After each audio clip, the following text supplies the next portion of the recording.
اعوذ باللہ من الشیطان الرجیم بسم اللہ الرحمن الرحیم۔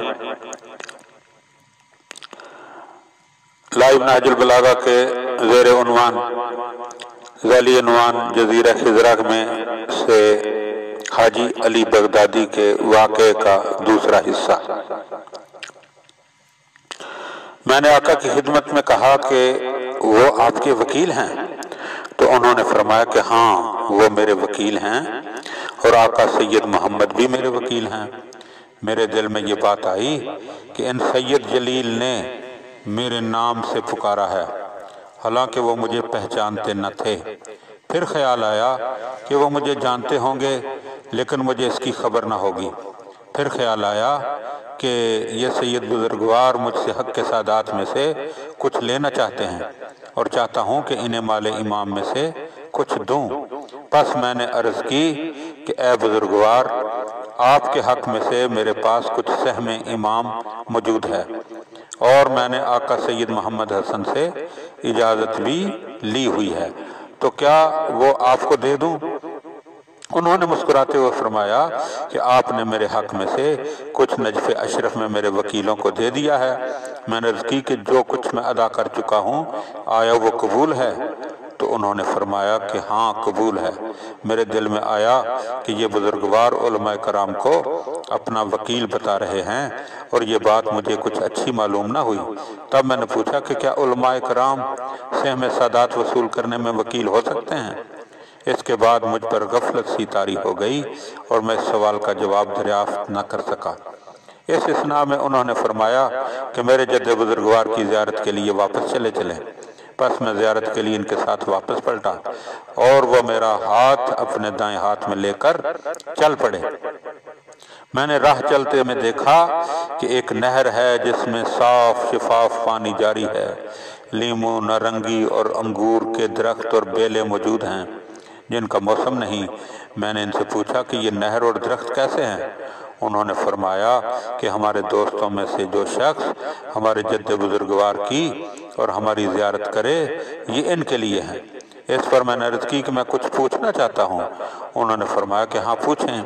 میں نے کہا کہ شیخ عبدالرزاق مرحوم ایک عالم و مدرس تھے۔ ایک دن میں ان کے پاس گیا تو سنا وہ فرما رہے تھے، جو شخص زندگی بھر راتوں کو عبادت کرتا رہے اور دنوں میں روزے رکھے، 40 حج و عمرہ بجا لائے اور صفا و مروہ کے درمیان فوت ہو جائے، لیکن اگر وہ امیر المومنین علیہ السلام کے دوست داروں میں سے نہ ہو تو اسے اپنی ان عبادتوں کا کچھ بھی اجر نہیں ملے گا۔ آپ نے فرمایا کہ ہاں قسم با خدا اسے کچھ نہیں ملے گا۔ پھر میں نے اپنے عزیزوں میں سے ایک کے بارے میں پوچھا، آیا وہ امیر المومنین علیہ السلام کے دوست داروں میں سے تھے؟ آپ نے فرمایا کہ ہاں، اور وہ بھی جو آپ کے متعلقین میں سے ہیں۔ میں نے کہا کہ میرے سردار ایک مسئلہ پوچھتا ہوں۔ آپ نے فرمایا پوچھیں۔